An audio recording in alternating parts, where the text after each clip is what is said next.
this is Janet Morana, Executive Director of Priests for Life. Welcome to our program. And of course, you know, a lot of people ask about, well, what are the statistics of abortion? And, you know, how are we doing in this fight to protect the unborn child, especially since Dobbs, right? Because everyone says, oh, it went back to the states. And, you know, and President Trump keeps saying that, but wrong answer. Yes, it went back to the states, but it really went, if you quote from Dobbs, to the people and their elected representatives, which means the states and still the federal government. There's a great organization, excuse me, called National Right to Life. And what they do every year, I can't wait till this report comes out. They take a big look at abortion, and they do a report called The Status of Abortion in the United States. Well, joining me today is one of their representatives. Welcome to the program, Laura. Hi, thank you for having me. Your position with National Right to Life, what do you do? What is your title? And how did this report come about? I am the communications director and press secretary for National Right to Life, which means that not only do I deal with reporters and press calls and things like that, but I also represent National Right to Life in the media. And so each one of us here at National Right to Life, all of the spokespersons, we are well-versed, I guess, in statistics and in abortion numbers and what's going on currently, both on the federal and state level. And so that's part of my responsibility as a spokesperson. Yeah, but I returned 6 years ago after taking a break to raise kids.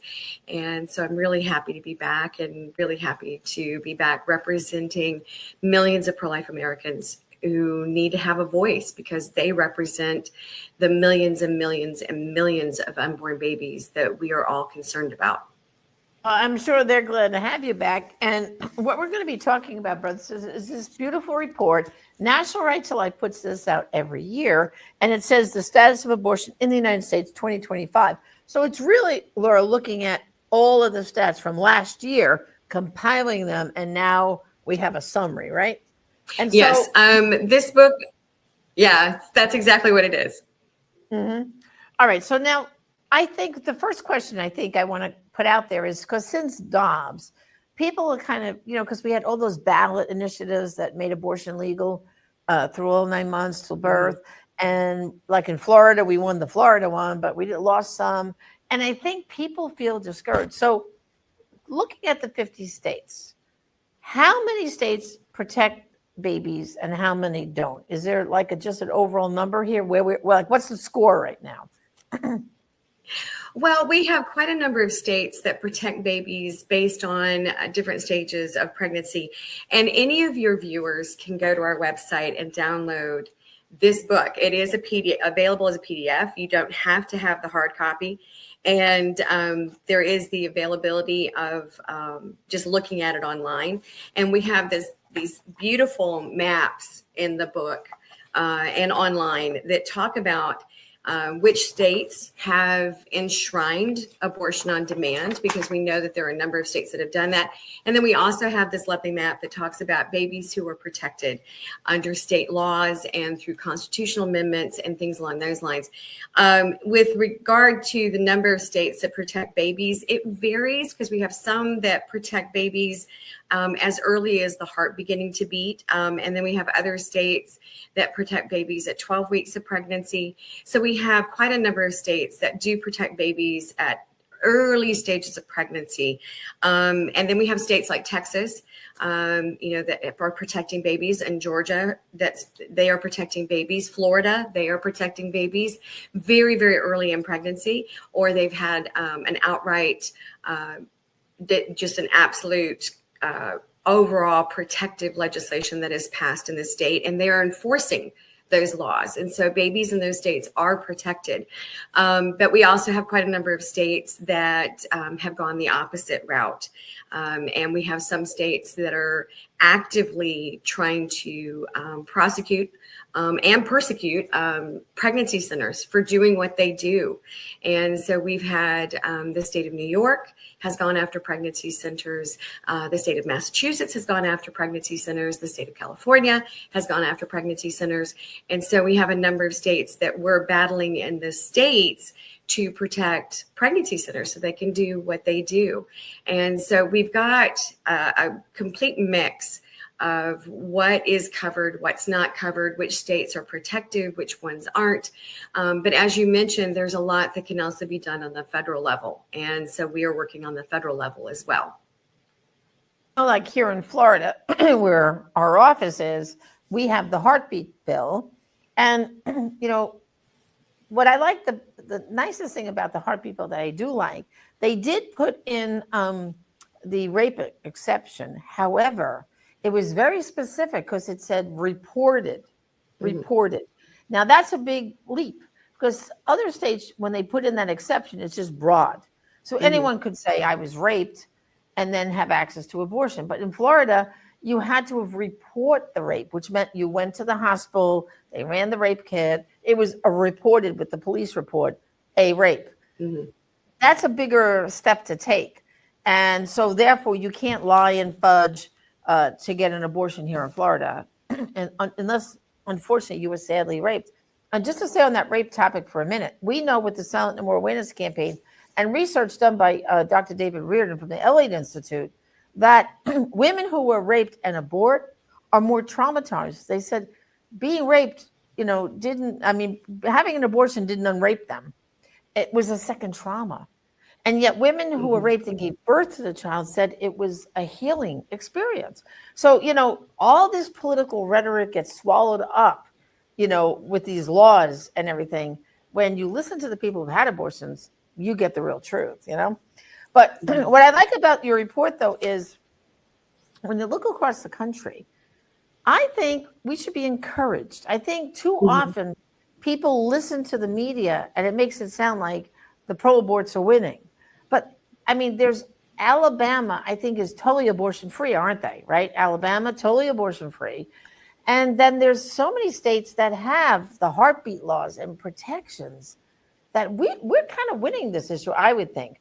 Don't let that ballot initiative losses sweep you up into thinking, oh, we're just losing the battle. We're not, right, Laura? We're not. We're making progress, right?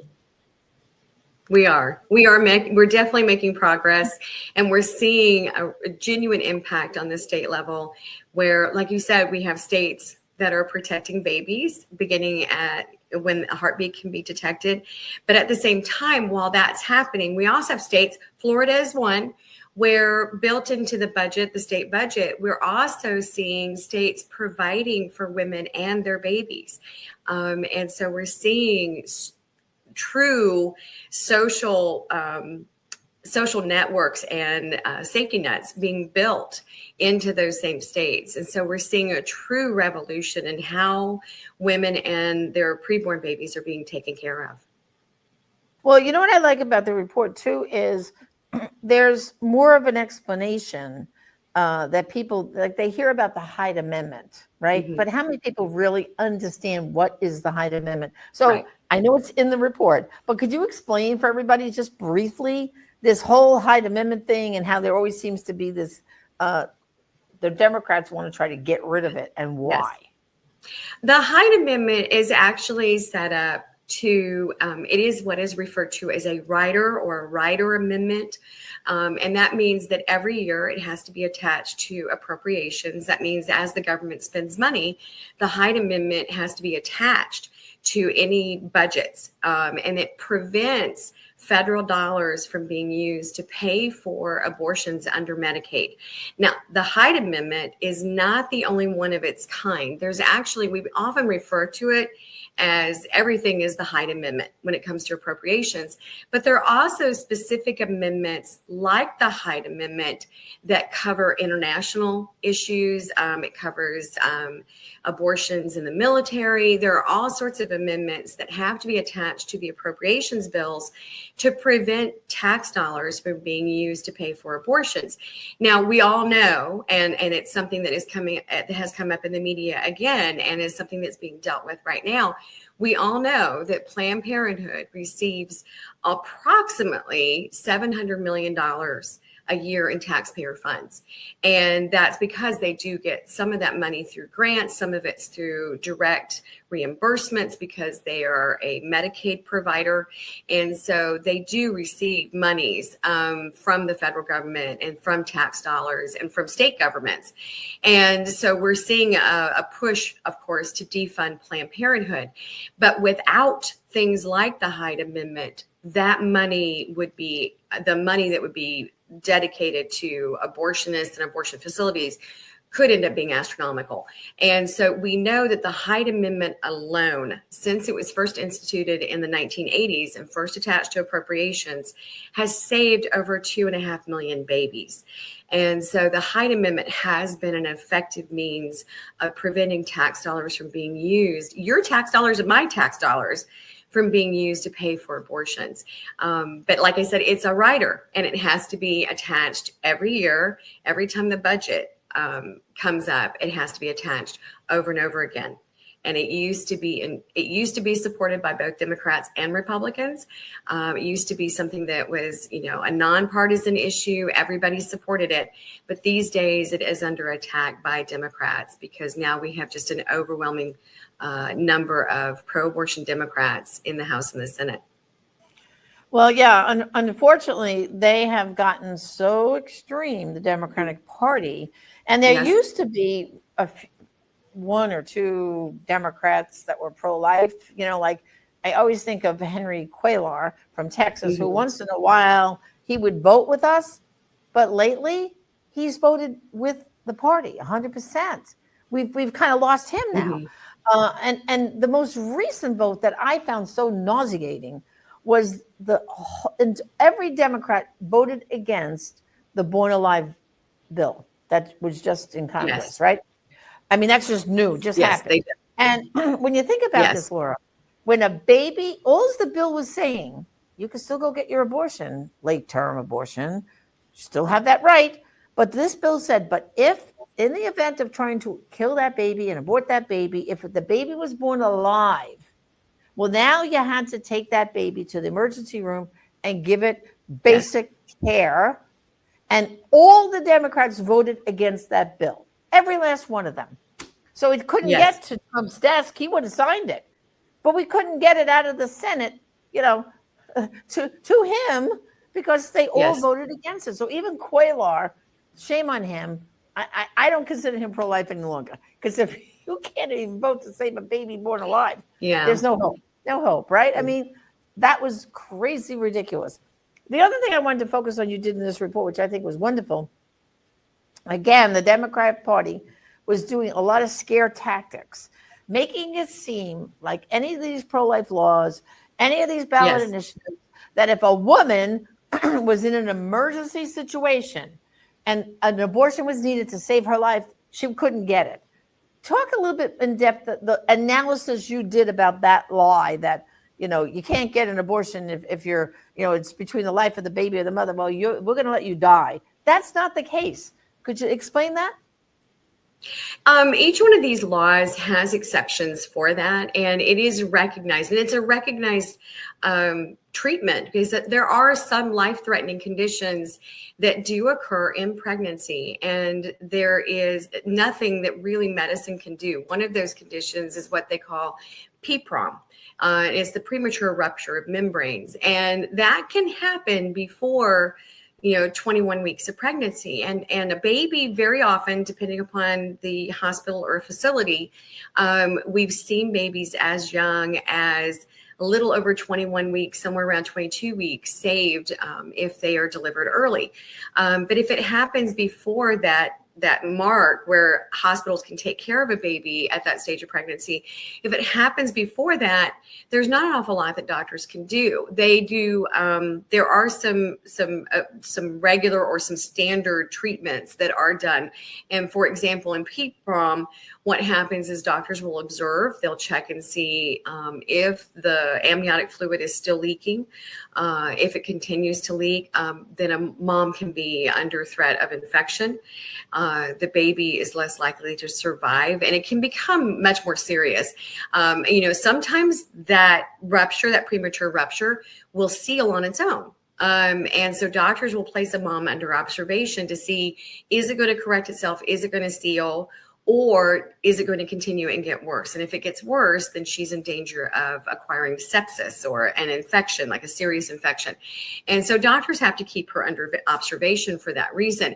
Also, we all know that sadly, ectopic pregnancies, that a baby that is conceived and ends up in the fallopian tube in an ectopic pregnancy cannot be saved. And unfortunately, the only way to save the mom is to remove the fallopian tube and the baby. So there are very specific situations that we know medical science has a means of saving moms, and sometimes they can't save the baby. And we only list a few of those situations where a mom's life truly becomes endangered and she may need an abortion. Sometimes a situation may arise where she may just need to deliver early. And it just depends where she is in the pregnancy. I personally tell my story. I had preeclampsia with all three of my children, but my preeclampsia showed up about midway through pregnancy. And in each one of those instances, I was put on bed rest. And then my babies were delivered about 2 weeks early. So they got me to a point where my blood pressure and my situation became life-threatening. And when that happened, then I was induced, and my babies were delivered. So it depends on where in the pregnancy things happen as to whether or not the baby is going to be able to survive. But like you mentioned, in each one of these instances, medicine has always known what to do. We're just seeing a lot of fear mongering and scare tactics coming from the other side. And that is scare tactics. And the thing is, if you listen to pro-life doctors, they will say there's never a reason to have to abort a baby, meaning an abortion where you're pulling the baby apart, arms and legs, and crushing their skull. First of all, that is a dangerous procedure for the mother, a lot more dangerous than what they recommend is you treat both patients. You bring that mother as far along, like you said in your case, as far along as the pregnancy as you can. Yes. Then, and even if it's, like 20 weeks, 21 weeks, and you're not sure will the baby survive, you just deliver that baby. You don't give the mother the guilt of aborting her child, being ripped out of her. No, you deliver the baby, and then what do the doctors do? Into the NICU goes that baby, and they do everything possible to resuscitate and save the baby. If they can't, if the baby dies anyway, okay. The mother doesn't have the guilt of an abortion, and this was a healthy outcome for the mother's health, and the other side, my goodness, it's always I say is what they do, Laura, is lie. And with the pro-life bills, they were scaring the heck out of people, thinking they were even saying women can't get care for a miscarriage. It was like insanity. So I love your report that you just tell the truth. This is how it is. Don't pay attention to the lies because here's the facts, One final thing in your report I cannot neglect to get into is chemical abortion. Oh my goodness. Yes. I can remember when RU46 first came on the scene in the 90s, all right? In fact, I remember Dr. Bernard Nathanson, the founder of the abortion industry, talking about the dangers of chemical abortion before it got on so many people's radar screens. But now, more abortions are done with the chemical than surgical, as we know. But tell us what your report said about chemical abortion. Well, as you know, and as a lot of your listeners know, and a lot of your viewers may know, chemical abortions have really started to pick up, and they're being pushed on the American public. And we're seeing that many of these abortions are taking place later than what the FDA recommends. We've got groups out there, third parties, who are mailing abortion drugs to women. And we're seeing that women are taking them after that. And initially, the FDA had approved the drugs up to 7 weeks of pregnancy. And now they've approved it up to 10 weeks of pregnancy. But we're also seeing some of these groups mailing these drugs out, and they don't check and see how far along a woman is. So we're seeing women who are ending up in the emergency room. And as we all know, the drugs can cause severe hemorrhaging, but there are two problems. The later in pregnancy a woman is, it can increase those side effects.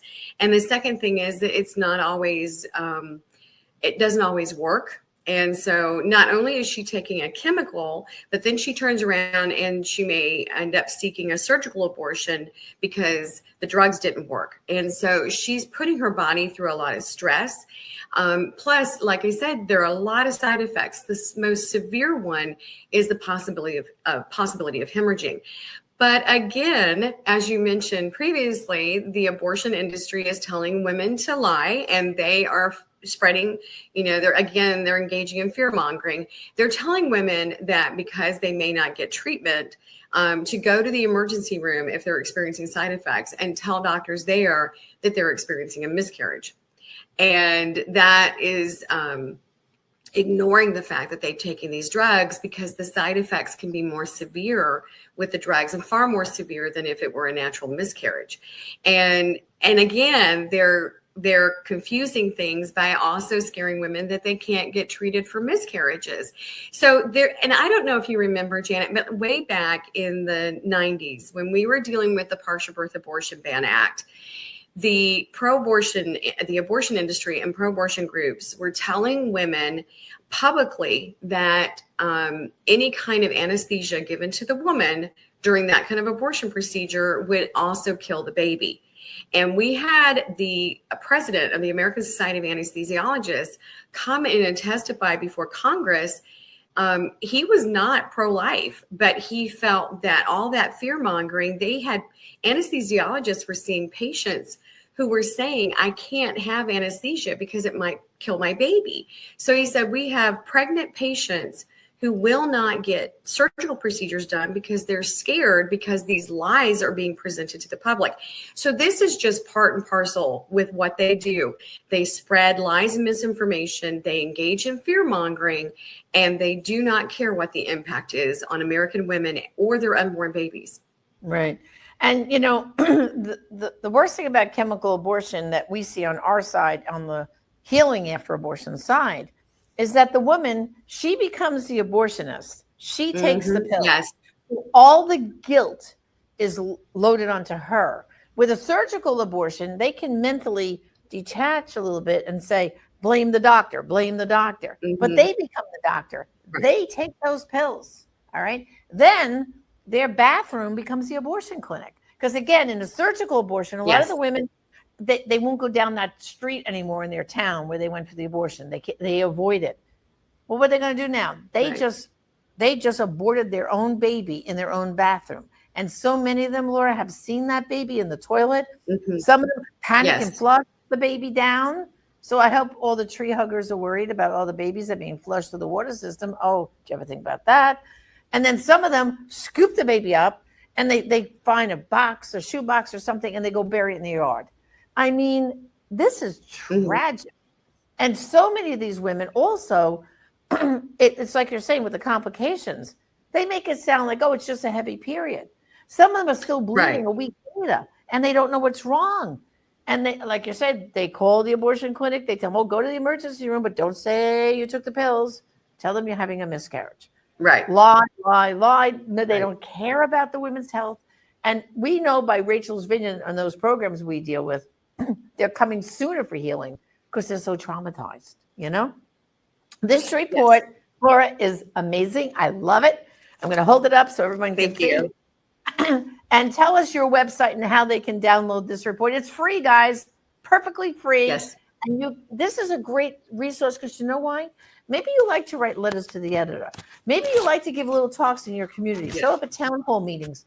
you can quote right from this, because now you've got the facts. Like the other side says, oh, just check the facts, check the science. It's here. So tell us how we can get this fabulous report. Well, they can go to our website, which is www.nrlc for National Right to Life Committee.org. And there is a link on the website. We've been talking about the report. I also highly recommend, because he's covered it in some of the stories that he's done, you can sign up for Today's News and Views, which is a daily blog that talks about some of the latest things in the news.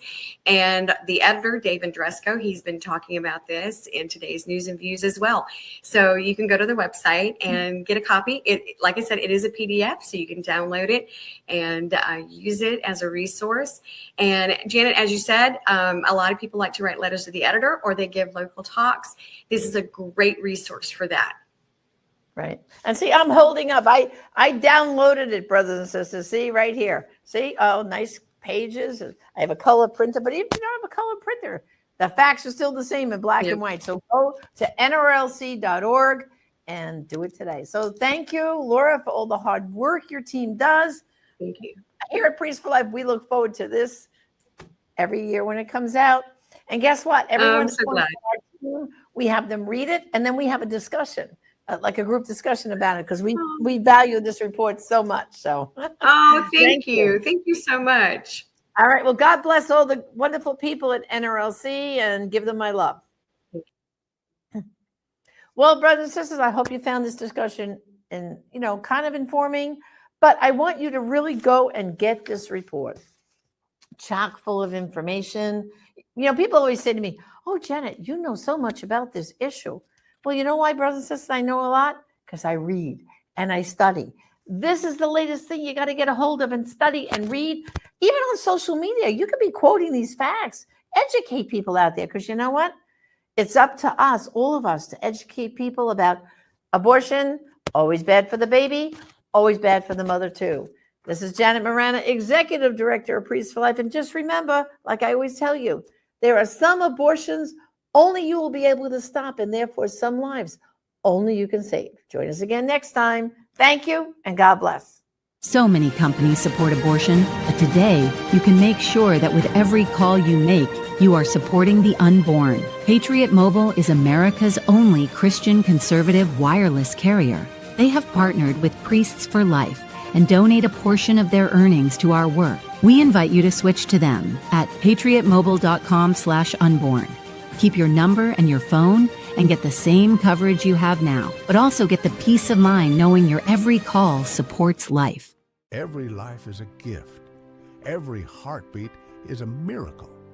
But right now, the most innocent among us are in danger. Priests for Life is on the front lines, speaking truth, offering healing, and building a world where every child is welcomed and loved. Join us in this sacred mission to end abortion.